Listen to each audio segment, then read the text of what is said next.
सुंदर प्रश्न भी हुआ है। काली बाली इन दोनों ने भगवान से प्रश्न भी किया। तो यात्रा बड़ी लंबी है और यहाँ तो कथा हर वर्ष लगभग होती है और अभी कुआ में भी कथा होगी। तो भगवान ने कहा ठीक है, तो यहाँ से कहीं और चला जाओ। उसने कहा भगवान मैं कहाँ चला जाऊं, वो गरुड़ का मुझको डर है।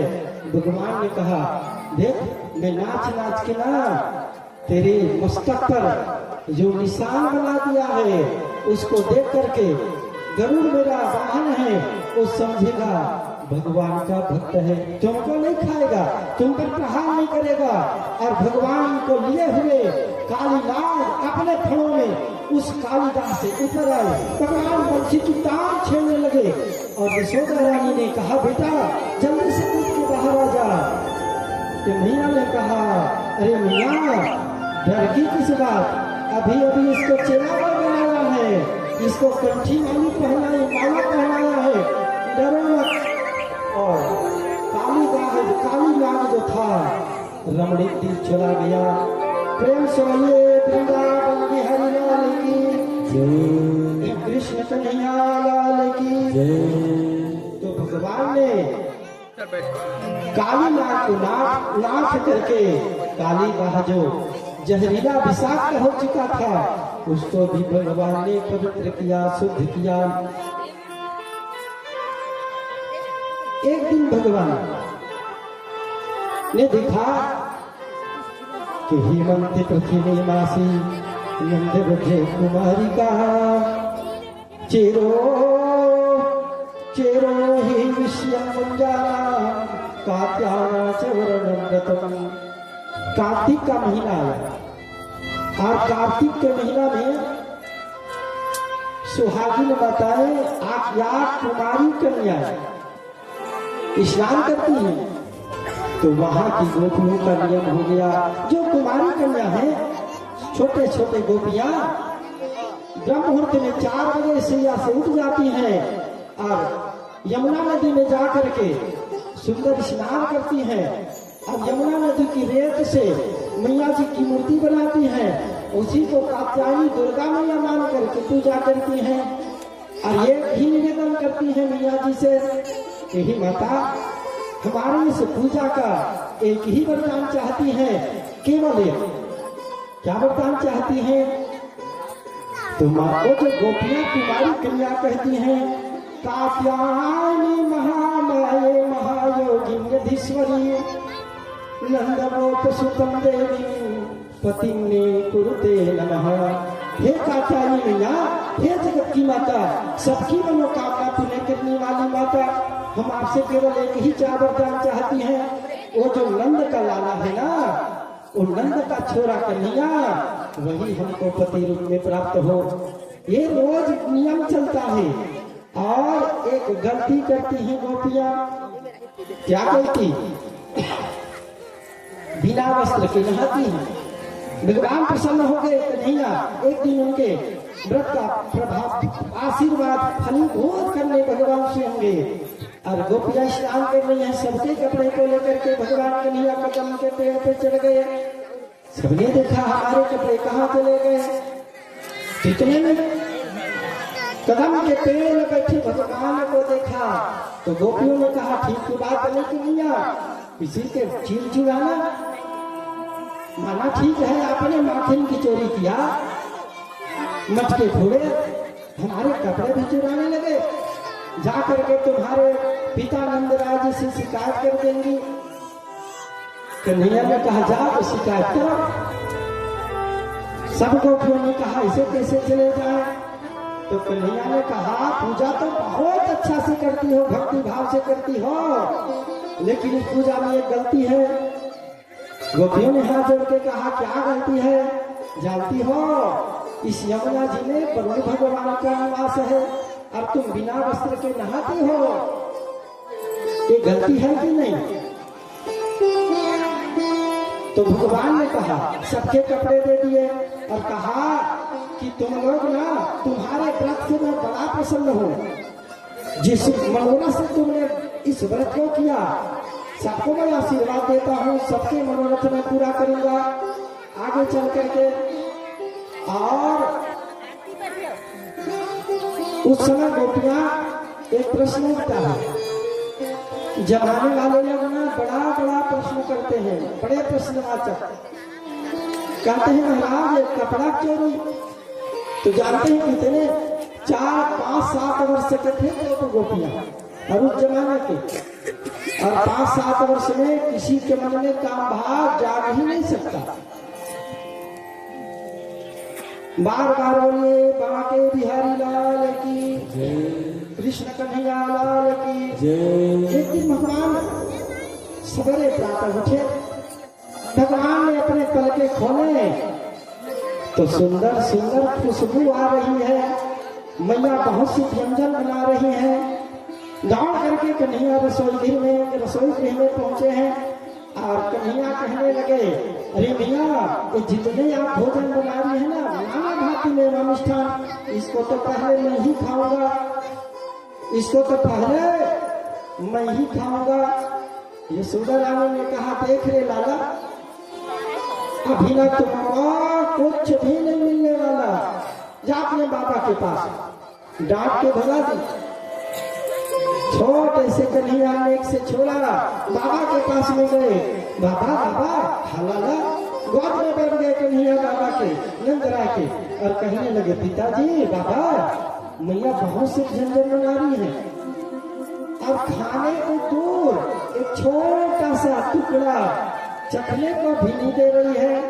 ये इतना सुंदर प्यारी प्यारी भोजन व्यंजन मैया किस लिए बना रही है। तो नंदराय जी ने कहा, बेटा पर्जन्यो भगवान इंद्रो मेघात आत्ममूर्तियः, बेटा ये जो वर्षा होती है ना, पानी गिरता है आकाश मंडल से, उसका एक देवता है, उसका नाम है इंद्र भगवान। वो वर्षा करता है ना तो इस दुनिया में पानी होता है और फसल तैयार होता है, उसी में से पहले फसल वो भगवान को देते हैं। कन्हैया ने कहा, पिताजी वो इंद्र कौन है? तो बोले मेघों के देवता है। पिताजी उसको कभी देखे हैं आप लोग? नहीं देखे हम कभी। अच्छा एक बात बताओ पिताजी, तुम लोग उसको भोग मिष्ठान की भोग लगाते हो सुंदर नाना भांति, यदि जो उस इंद्र को भोग ना लगाए, इतने वृंदावन में बहुत से लोग हैं, तीन में अब आप मान लो इतने भैया लोग हैं, माता लोग हैं, तो नंद लाला का नहीं कह रहा है कि इसमें से हमारे गांव के वृंदावन में आधा लोग भोग लगाए उस इंद्र को, आधा भोग न लगाए, तो क्या वो इंद्र जो भोग लगाया उन्हीं के खेत में वर्षा करेगा क्या? नंदराज ने कहा, अरे लाला तू कहना चाहता है, तेरे क्या कहना चाहता, तेरे मन की बात तू बता। कन्हैया ने कहा, देखिए पिताजी, इस संसार में व्यक्ति अपने कर्म से ही सुख दुख की प्राप्ति करता है। भगवान ने कहा, सुखम कर्मणा जायते जंतु कर्मणैव विलीयते, सुखम दुखम भयं क्षेमं कर्मणैवाभिपद्यते। बाबा भी कहते इस बात को, अपने क्रिया कर्म के हिसाब से व्यक्ति सुख दुख की प्राप्ति करता है। काहुन को सुख दुख कर दाता, अपने हिसाब से व्यक्ति को ये सब मिलता है, दूसरे के क्या मतलब। काहुन को सुख दुख कर दाता, काहुन को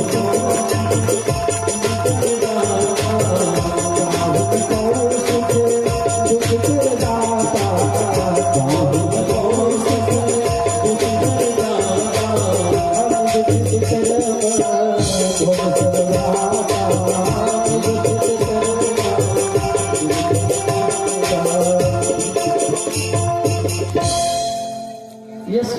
नंदलाल जी कहने लगे, देख बेटा तू अपने मन की बात बता।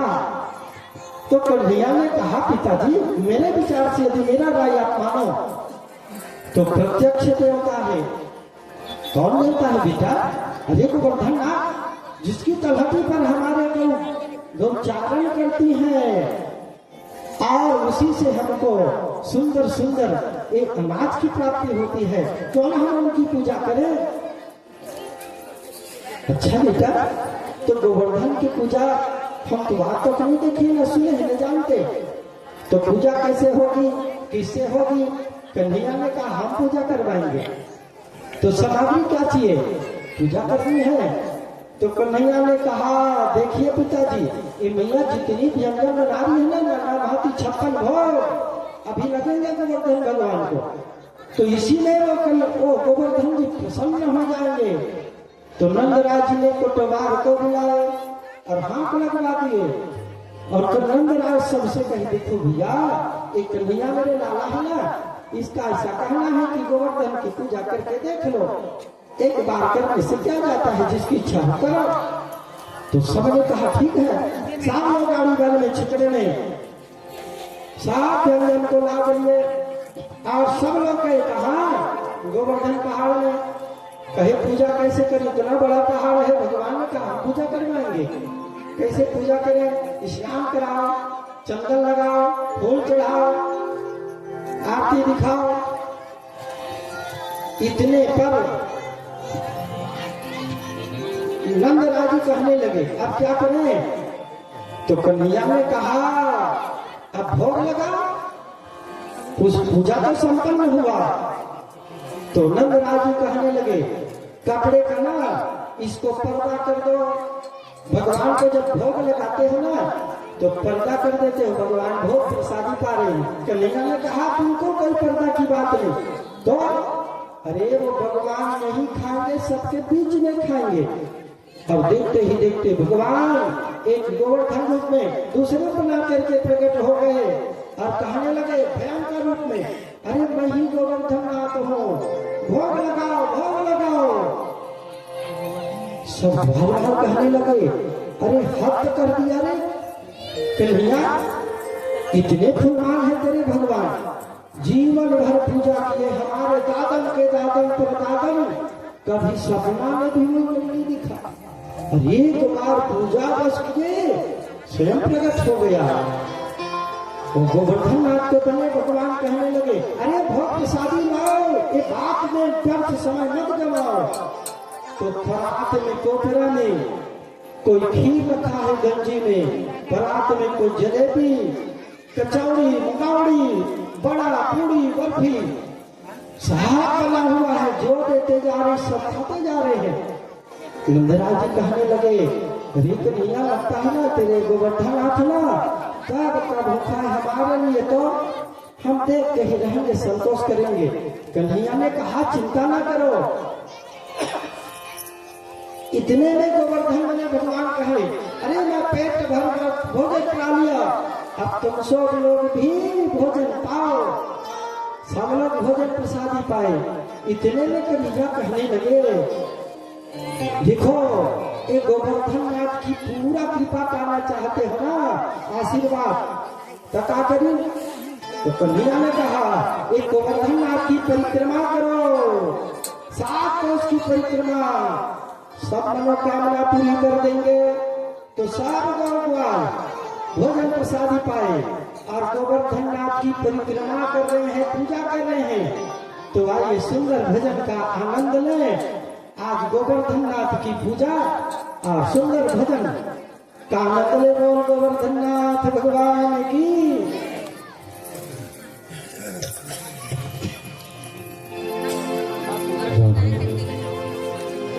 श्री गोवर्धन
अपने भैयों को लेकर के जितने गोपाल हैं सब वृंदावन में प्रवेश किए।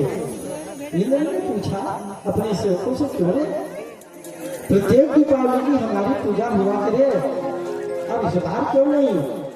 सेवक ने आकर कहे आपकी पत्नी साफ, क्या मतलब? अरे वो कन्हैया ना, आप ही पूजा वही भगवान ने कला पूजा खूब करा दिया, अब आपकी पूजा करने वाला दुनिया में कोई नहीं रहा।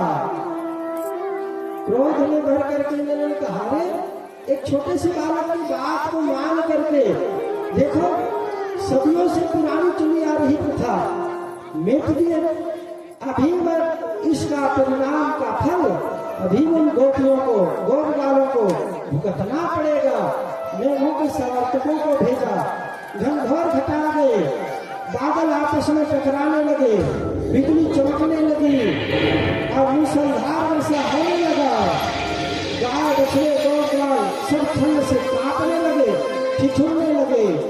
सभी कन्हैया के पास में आके कहने लगी, कन्हैया देख फिर मौसम वर्षा होना शुरू हो गया, तेरी बात को माने कोई गुस्सा हो गया है। कन्हैया ने कहा, अपने आप को लेना भगवान मानता है, देवताओं का देवता मानता है, चलो इसका घमंड पूरा चूर चूर कर दे। कन्हैया ने कहा, अरे जिसकी को हम पूजा करके आए हैं वो गोवर्धन हमारी रक्षा नहीं कर सकते क्या? चलो उसी के शरण में। सब लोग गोवर्धन पहाड़ के पास में गए और देखते ही देखते भगवान ने एक हाथ से डेरी हाथ के उंगली, जिसको हम आप सब लोग छोटी उंगली कहते हैं, उसी उंगली के नख के ऊपर भगवान ने गोवर्धन को उठा दिया। इत्युक्ते महस्तेन कृत्वा गोवर्धनाचलम् दधार वीर्या कृष्ण क्षेत्रम् बपाल कहा। जैसे छोटे छोटे बालक आपके बरसाती में एक छत्ता नाम का पौधा छोटा सा उगता है, आपका बेटा उसको उखाड़ के उठा लेता है, उसी प्रकार भगवान ने खेल में गोवर्धन पहाड़ को उठा दिया।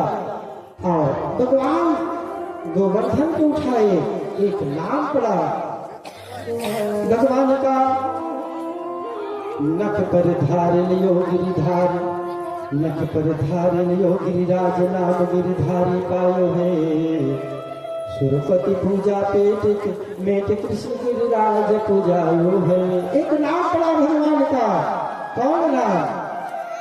गिरिराज। गोवर्धननाथ भगवान की 7 दिन 7 रात इंद्र से, स्टॉक खत्म। क्या मतलब? एक बूंद पानी नहीं बचा।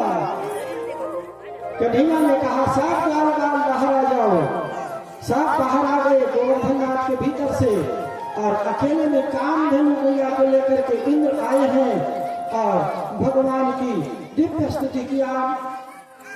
नमस्तुभ्यं भगवते पुरुषाय महात्मने वासुदेवाय कृष्णाय सात्वताय पतये नमः। अनेक स्तुति वंदना किया और कामधेनु गौ माता को लेकर के आया है और गौ माता के दुख से सुंदर अभिषेक हुआ है। भगवान तो गौ माता से बड़े प्रेम करते हैं। भगवान ने कहा ठीक है, अब ऐसी गलती दोबारा नहीं करना, क्षमा कर दिए। यात्रा बड़ी लंबी है, 5 बजने में 7-8 मिनट बाकी है और स्टेशन तक हमको पहुंच जाती है। कैसे जजमान ज्यादा नहीं स्टेशन? भगवान कन्हैया की कथा है, वो भगवान जरूर स्टेशन तक पहुंचाएंगे। प्रेम से बोलिए वृंदावन बिहारी लाल की। एक दिन रास भी हुआ महाराज। भगवान जिस रात की संकेत किए थे उस रात को भगवान ने दिव्य बनाया और गोपियों के साथ में भगवान का दिव्य रास भी हुआ। और इस रास की कथा फिर कभी आपके गाँव में तो कथा होती है, इसको निवेदन करते हुए चले आगे बढ़े।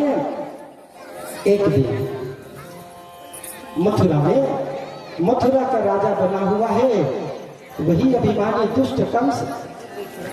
एक दिन नारद बाबा का आगमन हुआ। अब नारद बाबा कहने लगे, अरे कंस, हाँ गुरुदेव, कैसे आना हुआ? आइए आइए, स्वागत है आपका।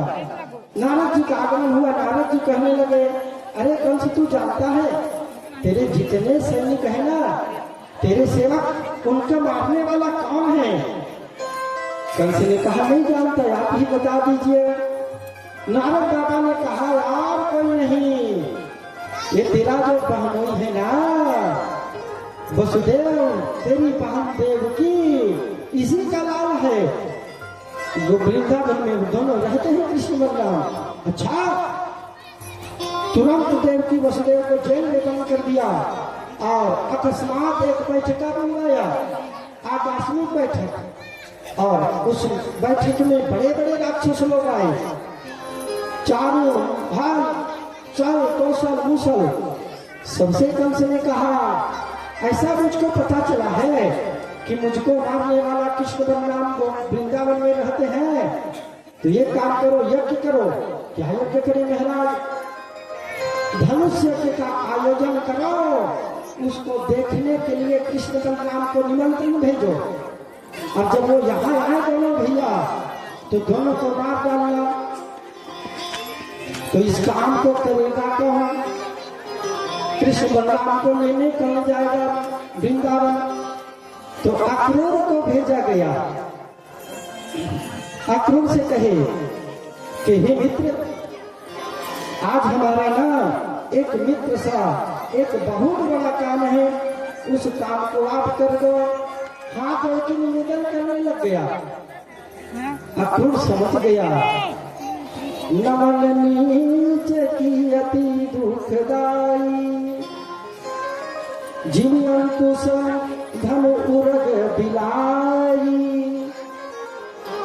ये बड़ा दुष्ट है, पापी है, झुक रहा है, प्रणाम कर रहा है, निवेदन कर रहा है, इसमें भी इसका कोई षड्यंत्र छुपा हुआ है। लेकिन राजा किया क्या है? अक्रूर रथ पर विराजमान हुआ और चला कहाँ? वृंदावन के लिए। मन में बड़ी उत्साही है कि आहो कृपा हुई, जो आंखों से उनके कृष्ण बलराम का दर्शन करूंगा। सवेरे निकले हैं और शाम को पहुंचे और कृष्ण बलराम ने देखा अक्रूर को, भीतर रंग महल में लेके गए हैं और अपनी सूचना बता दिए। कहे यज्ञ हो रहा है कंस के यहाँ, उसका निमंत्रण है। नंद राज्य ने सबको कहा, सब कंगाल तैयार हो गए। यशोदा रानी और कन्हैया की रात भर दिव्य बातें होती रही और गोपियों ने सवेरे देखा कि वही लाला जिसे हम इतना प्रेम करते हैं, रात भर यशोदा रानी रोते रही। और गोपियों ने देखा जिसे हमने अपना सब कुछ माना, और वही कन्हैया देखो कितना निष्ठुर है, कितना कपटी है। वृंदावन से हम सबको छोड़ करके मथुरा जाने को तैयार है, सब अन्ना भी नहीं किए, लेकिन कन्हैया को तो जाना ही है। कन्हैया ने कहा, अरे गोपियों, आज जा रहा हूँ, कल रुकूंगा और परसों अभी जाऊंगा। यदि भगवान नहीं रहे तो लीला कैसे होगी।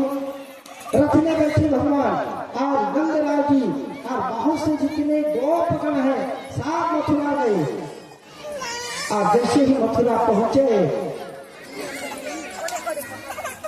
तो भगवान कन्हैया को वहां से मथुरापुरी की खूब सजाया गया है। मथुरापुरी की दर्शन करने, घूमने, भ्रमण करने के लिए कृष्ण भगवान है और आमित्र हैं, सारे लोग घूमने के गए तो मथुरा दिव्य सजा है। सब लोग जहां मथुरा की जो माताएं हैं आज तक सुनती बस थी कि कन्हैया ने पूतना को मार दिया, अघासुर का उद्धार कर दिया, कालिका का दमन कर दिया, गोवर्धन पहाड़ को उठा दिया। सुनती थी, आज वही कन्हैया, वही नंद का लाला आज स्वयं आ गया है। तो सभी गोपियां, वहां की मथुरा की नारियां ऊंचे अटारी पर चढ़ गई और सब अपने आप को धन्यवाद देती हैं। और कन्हैया ने जैसे ही आंखें टकराई तो आंखें चार हो गई। इतने प्यारे हैं कन्हैया। आप संतों ने भाव दिया, जादू भरी तेरी आंखें जिधर गई। समय रहता तो गाय रहते, जादू भरी तेरी आंखें जिधर गई। नैनों की कटारी वारी वारी छुई मुई छतिया से उतर गई। जादू भरी तेरी आंखें जिधर गई। भगवान की आंखों में वो जादू है। सब दिव्य दर्शन कर रहे हैं, आगे बढ़े भगवान। तो लोगों ने देखा तो धनुष की यज्ञों की रक्षा कर रहे हैं सैनिक लोग, धनुष को तोड़े हैं भगवान ने। और जो सैनिक रक्षा कर रहे थे उनका काम तमाम किया। और रास्ते में जब गए भगवान तो वाल्मीकि ने कहा, रे कन्हैया, मथुरा है, राजधानी है और कपड़ा का कोई ठिकाना नहीं। तो भगवान ने कहा, अभी इसकी व्यवस्था कर देते हैं। एक धोबी कपड़ा लेके जा रहा था, भगवान ने कपड़ा मांगे नहीं दिए, एक तमाचा दिए तो गला कट के दूर गिरा। जितने सैनिक थे सोचने लगे, अरे भैया, तलवार देखे, भाला देखे, बंशी देखे, कटारी देखे, इसके तो हाथ में तलवार फिट है, प्राण भगा के बचा के भाग जाओ। सब कपड़ा छोड़ के भागे तो कपड़ा को कंस के सब पहने तो छोटे छोटे लोट ग्वाल और बहुत मुस्टंडा कंस। एक सिलाई दर्जी जो मिला उसने बढ़िया कर दिया। और माली ने माला पहना दिया। सौरंधी नामक स्त्री ने चंदन लगा दिए, सुंदर श्रृंगार हुआ। और जैसे ही प्रातः यज्ञ उत्सव प्रारंभ हुआ तो नंदराय, प्रजाजन सब यथास्थान बैठ गए। सबसे ऊंची अटारी पर ऊंचे कंस बैठा है। भगवान श्याम सुंदर और दाऊद भैया भीतर जाने को चाहते हैं तो रोक दिया। कोलिया पीड़ हाथी को दरवाजे पर खड़ा किया है, दारू पिला करके। भगवान ने उन्हीं के दांत को तोड़ करके जो हाथी को मारे तो हाथी का प्राणांत हो गया। भीतर गए तो ऊंचे अटारी पर कंस बैठा है। जैसे ही कृष्ण बलराम भीतर गए हैं तो जिसकी जो भावना है उसी रूप में मेरे कन्हैया को सब देख रहे हैं। मनानाम शरणनाम सर्वदा स्त्रीणाम स्वरो मूर्तिमान अष्टभुजां शास्ता स्वपित्रो शिशु मृत्युर्भोजपतेर्विनाडी विदुषां तत्त्वं परमयोगिनां विष्णानां परदेवतेति विदितो रंगं गतः साग्रजः। जैसी भावना भगवान को सब देख रहे हैं, जाकी रही भावना जैसी, जाकी रही भावना जैसी, जाकी रही भावना जैसी, जाकी रही भावना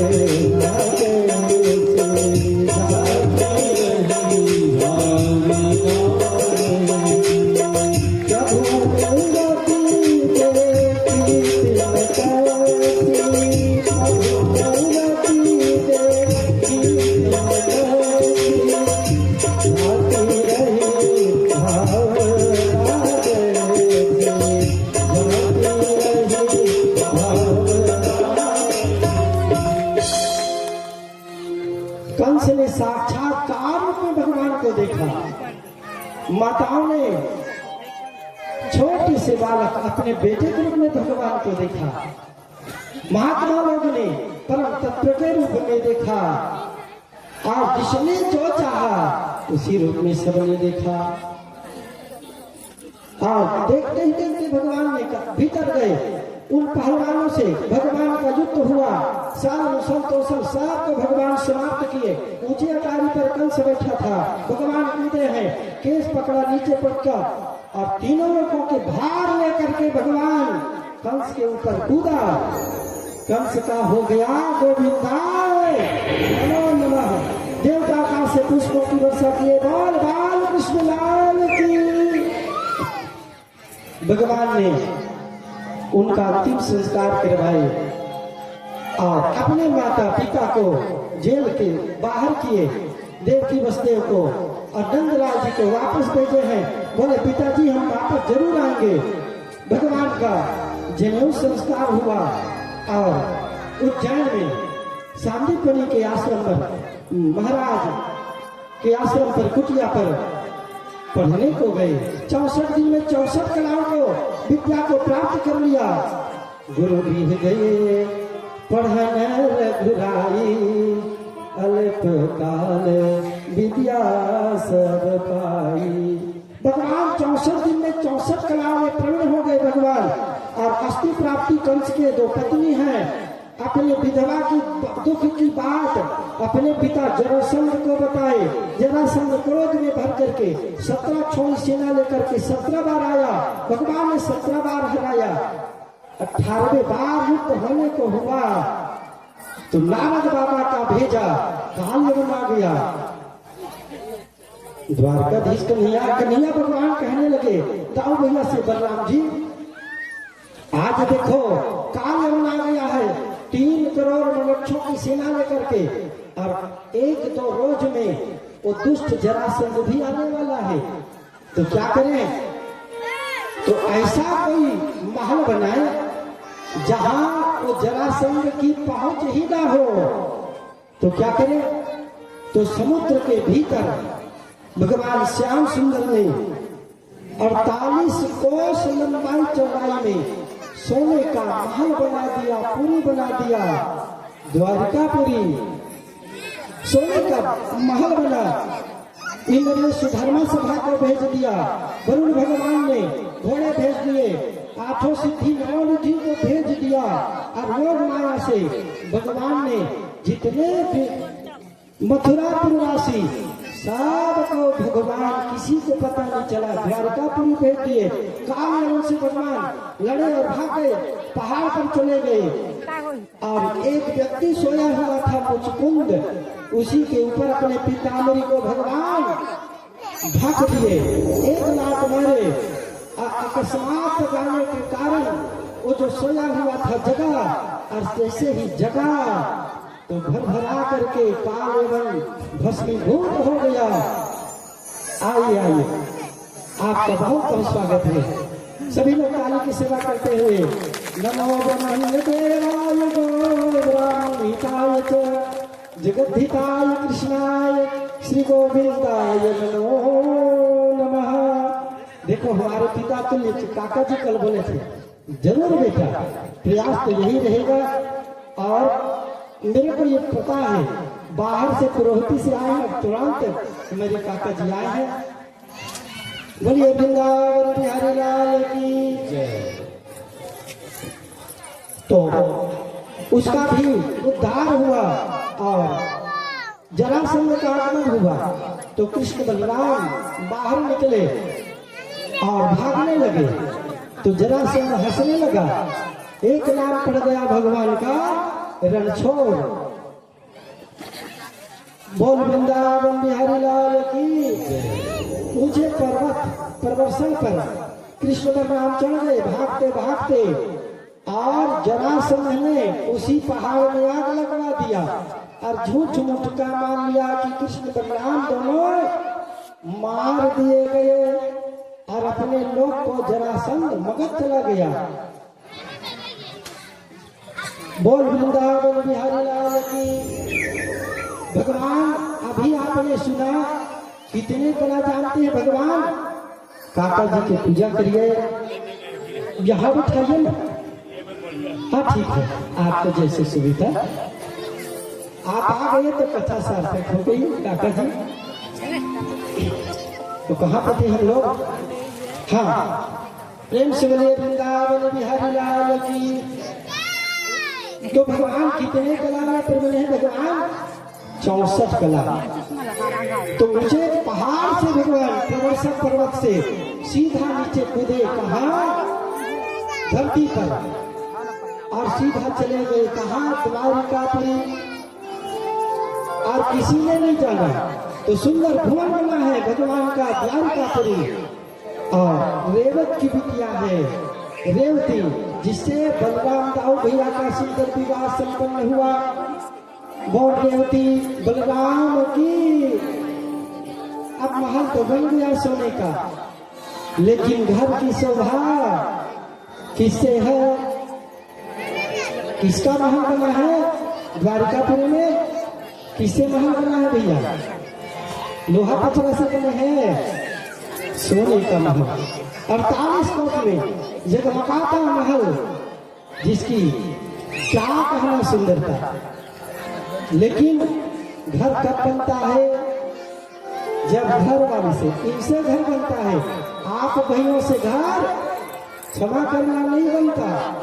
घर की शोभा किससे है इनसे घर वाली से।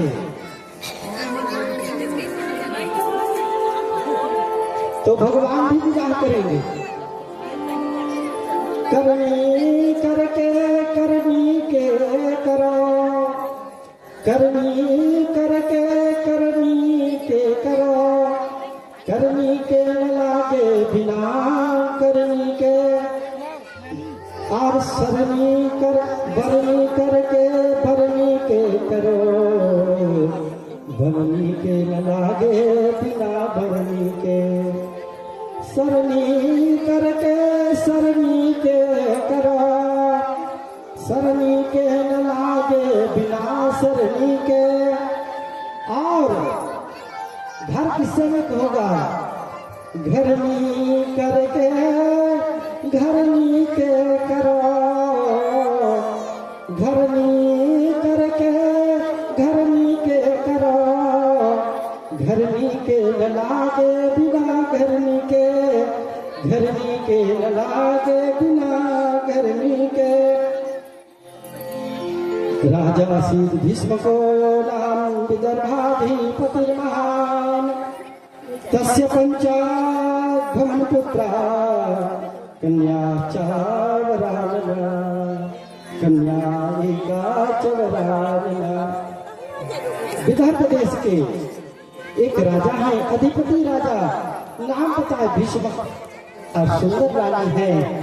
रानी का नाम भी बहुत प्यारा शुद्धमती। 5 बेटे हैं रुक्मी रुक्माली रुक्मकेश रुक्मरथ।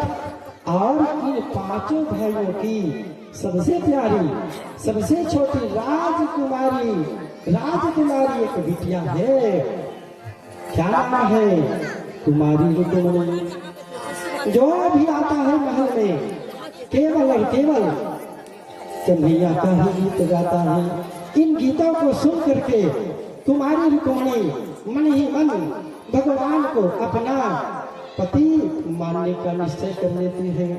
जो भी आता है भगवान की बुद्धिमता, भगवान की उदारता, भगवान की शीतल, भगवान की शील स्वभाव, कितने दयालु हैं, कितने कृपालु हैं, सब की रोज चर्चा होती है। आज भगवान ने कालीदाह का दमन कर दिया, गोवर्धन पहाड़ उठा लिए। ऐसे ऐसे बातों को सुना तो कुमारी रुक्मणी ने मन ही मन भगवान को पति बनाने का निश्चय कर लिया। एक दिन अपने पुत्रों से चर्चा किए, राजा भीष्म अपनी बिटिया का मैं ऐसा लगता है कि अब उसकी हाथ पीली कर दूं, हमारी बिटिया सियानी हो रही है। तो एक जो बड़ा बेटा उसने कहा, हम अपनी बहन की बेटी, अपनी बहन का विवाह ना, मेरा मित्र है शिशुपाल, मैं उसी से अपनी लाडली बहन का विवाह करूंगा। तो ठीक है भैया, ठीक है बेटा, जिससे तुम विवाह करे। तो ये चर्चा गांव में चली, उस नगर में चली। कानों में जैसे ही रुक्मणी कुमारी की बात ये पहुंची तो वाक से आंसू झरझर बहाना शुरू कर दी। भाभियों ने कहा, अरे देव बहन, ये रोने धोने का समय नहीं, समय रहते तो कुछ उपाय कर ले। क्या उपाय कर लो? तो कहा, जीवन भर रोते रहेगी, आज यदि तो विरोध नहीं की तो कुछ ना की तो जीवन भर रोते रोते बीत जाएगा। तो क्या करें? तो चिट्ठी ही भेज दो। अजी उसके भी मन में होगा, आगे तरफ से लगा है, प्यार एक तरफ से है, एक तरफा प्यार है, और उसके मन में भी तुम्हारे मन प्रति यदि प्रेम हो तो चिट्ठी लिख के भेज दो। भैया ये पहले जमाने की बात है, आज की बात नहीं। आजकल होती फोन कर दो, तुरंत पता चल जाती। आप लोग कृपाला में बैठे हैं, आप बताते हैं रोज, यहाँ से भैया लोग कोई रायपुर में काम करने गया है, कोई सर्विस में गया है, तो आप बताते हैं हमारे गांव में कथा हो रही है। एक बात, एक फोन लेना बहुत कुछ खा पी लिया। फोन के आने से कुछ फायदा भी है तो नुकसान भी है। फोन आने से घड़ी खत्म हो गया, फोन आने से रेडियो वो भी खत्म हो गया, चिट्ठी पत्री सब खत्म हो गया।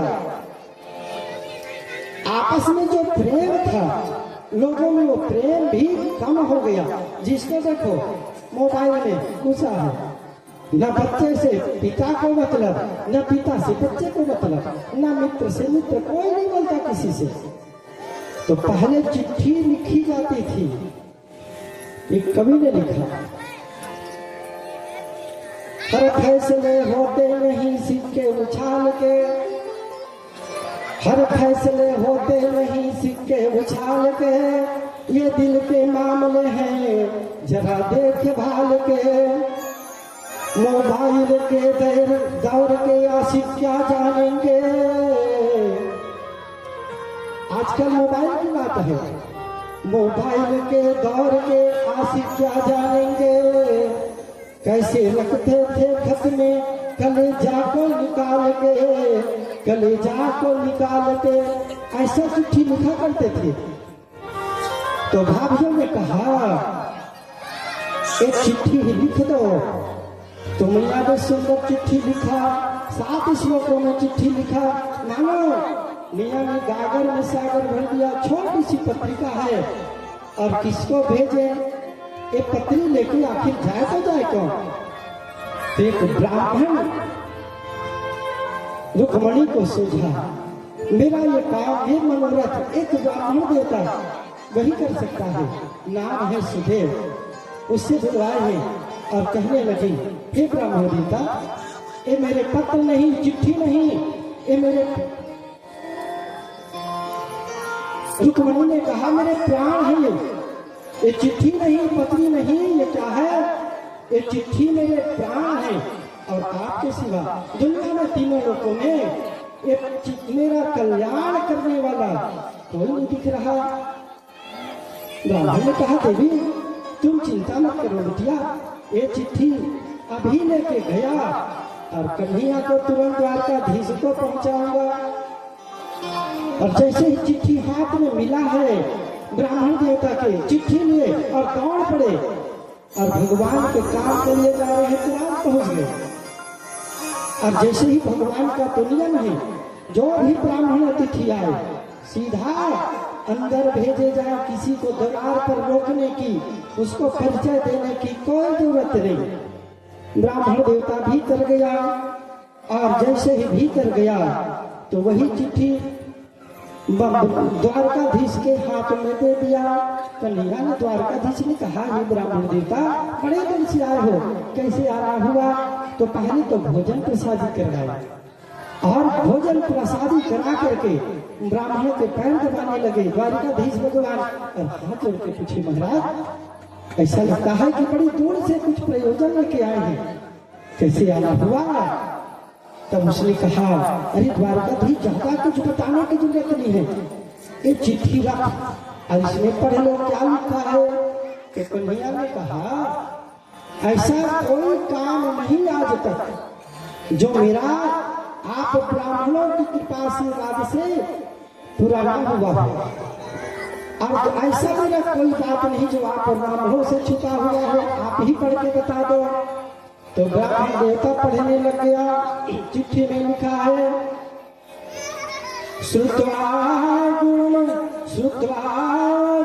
भुवन सुंदर सिंहतान्ते निर्विश्य कर्मविरहेरतोंगतापम् रूपम दिशां दृश्मतां खिलार्थलाभम् त्वयच्युता विशति चित्तमपत्रपम् वातां मुकुन्दमहती कुलसूररूप विद्यालयो द्रविणधाम्भिरात्मतुल्यम् धीरापतिं कुलवतीं विडीतकन्या काले नरलोक मनोभिरामम्।